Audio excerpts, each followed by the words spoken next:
Мәселені шешуге бел байладық. Бір күні арнайы біреулер арқылы хабар беріп Қалиханды шақырдық. Қалихан түнде келді. Ешкімге көрінбей тракторларды жинап қойып кеткен жерге бардық. Мен сөйлеп тұрмын. Қалихан менің бетіме қарамайды. Ұялып төмен қарап тұр. Қараңғы, түн, айдың жарығымен тұрмыз. Түн болғаны да жақсы болып тұр Қалиханға.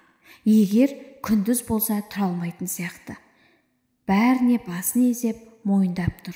Сәл азып, әдемі дене бітіні босаңқырап кеткен сияқты. Бәрін түсініп тұр. Өзін кінәлі сезініп, жазғырып, ұяттан азап шегіп тұрғандай. Неге сәл шыдап, барлық сезімге ерік бермей, алдымен неге үйленбедім дегенде өкініш бар сияқты. Қалиханның ұят сезімін осыншалық терең сезінгеніне риза болдым. Тым жас емеспін, балаң көңіл мас емеспін. Бұл қалай болды дегендей, оқтын-оқтын тынысы тарылғандай терең демалып күрсінеді. Өзін-өзі әрең ұстап, кешіріңдер Айжан, Айеке, сізден бөлек кешірім тағы да сұраймын. Сендей достың, сендей адал, тәрбиелі кісінің алдында осылай тұрамын деп түсіме де кірген емес. Сенің жасың менен кіші болса да, сен мен үшін кісісің. Сенің ақылдылығыңа, терең ойлы парасатыңа, пайымыңа, таза пейіліңе, адамгершілік қасиеттеріңе ешкімді қатар қоя алмаймын. Сондықтан сені кісілік мінезге толған кісі деп қараймын. Сен Дүйсенкүл екеумізге бірдей дос ретінде есептеп, қамқор боласың, үнемі күліп жүресің, ешқашан қатты сөйлеген емессің, өте қарапайым, кішіпейілсің. 10 баланың ішінде бірге қайнап өскен бауырмалдығың байқалып тұрады. Бізді старсы жігіттің атын айтты, екеумізді қошеметтеп, өздеріңнен әлде қайда биік санап, кішірейіп тұрасыңдар. Рахмет сендерге. Екеуіңе де біз риза болып мақтанып жүреміз. Бірақ сен жоқта мынандай тірлік жасап тұрып, парасат биігінен қарағанда біз сені жоғары қоямыз Айеке. Сіз не айтсаңыз сол болады деп көзіне жас алды. Біздің де көзімізден ыршып жас шығып кетті. Міне көрдіңіздер ме? Бір сәттік, қатты эмоцияға беріліп, өз іс-әрекетіне есеп бере алмай қалу нәтижесінде қаншама көз жасы төгілді.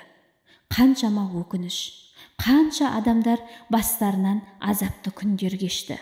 Сондықтан да бала күннен бастап ойсыз эмоция жетегінде кетпеуге, ұстамдылыққа, тұрақтылыққа дағдыландыру керек дейміз. Сонымен Қалихан ата-анасымен хабарласып үйленетін болып кетті. Хабарын берерсің дегенбіз. Еш хабар жоқ. Шыдай алмай Қалиханды тағы шақырдық. Келді, бірақ өңі солғын. Өткендегіден де азып қалыпты. Жылап тұр. Әке-шешеме барлық жағдайды айттым, бірақ еш көндіре алмадым. Әсіресе шешем ондай оң жақта отырып, 2 қабат болған қызды кіргізбеймін үйге деп кесіп айтты. Ешкімді бетіне қарап сөйлетпеді. Әкем де көндіре алмады деді. Енді не болады? Тұйыққа тірелді деген осы. Бұрынғы уайым ба? Күннен күнге іші өсіп барады. Қалихан енді ағайындарға айтып, жалынып, сұрап көрейін, сосын хабар беремін деп қайтып кетті. Тағы да хабар жоқ. 1 айлық науқандық жұмысты бітіріп, оқуға келдік. Оқу басталып, тағы да ай өтіп кетті. Қалихан анасын көндіре алмай, ортаға адам салып айтқызды, көнер емес. Тағы 1 ай зу өтіп өте шықты. Өлімнен ұят күшті деген осы болды. Теңселіп жүріп, жылап еңіреп, Күлипаш әпкемізге де оңаша бөлмеге шақырып алып айттық. Ол да 7 қабат жер астына кіргендей еңіреп жылады. Бай табылмай қалады дедің бе? Бұл не істегенің? Неге бір өзің қаласың? Айжанға неге ауылыңа кете бер дедің? Саған мен 1 күнге қалайын депті ғой. Мен де екеуің бірге жүріңдер дегенім қайда? Біздің үйге неге бармадың деп сұрақтардың астына алып айғайлап ұрсып тастады. Еш жауап жоқ. Өйткені әпкенің айтқанының бәрі дұрыс. Бұрын да анда-санда жұмысынан бері келіп, бізге соғып, ақылын айтып кететін. Күлипаш әпке, енді не болып жатыр деп сұраған соң, болып жатқан жағдайды айтып едік, одан бетер ашу қысып, дірілдеп, қалшылдап кетті. Дүйсенкүл екеуміз құшақтап, жалынып, бірақ Қалиханның қалай болса да үйленемін деп айтқанын айтып жұбаттық. Бұл өмір бойы жыр болайын деп тұр ғой, деді де екі көзінен жасы сорғалап үнсіз жылап отырды. Дүйсенкүлге қарап, өзің істегенді өздерің мойындарыңмен көтересіңдер. Ол жігіт саған үйлену керек. Жаны бар жігіт болса, әрекетін жасасын, деді. Қалиханнан жауап күтіп жүрміз. Ол бізге көп көрінбеуге тырысады. Дұрыс шешім болмаған соң бізге жауап беруден қашқақтайды. Тағы да уақыт өтіп жатыр.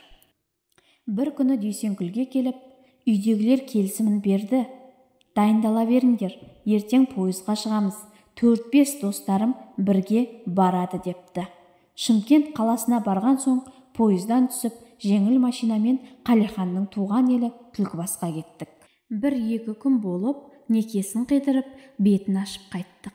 Қыстың алдында шақырту қағазы келіп, Қалихан армияға кетті.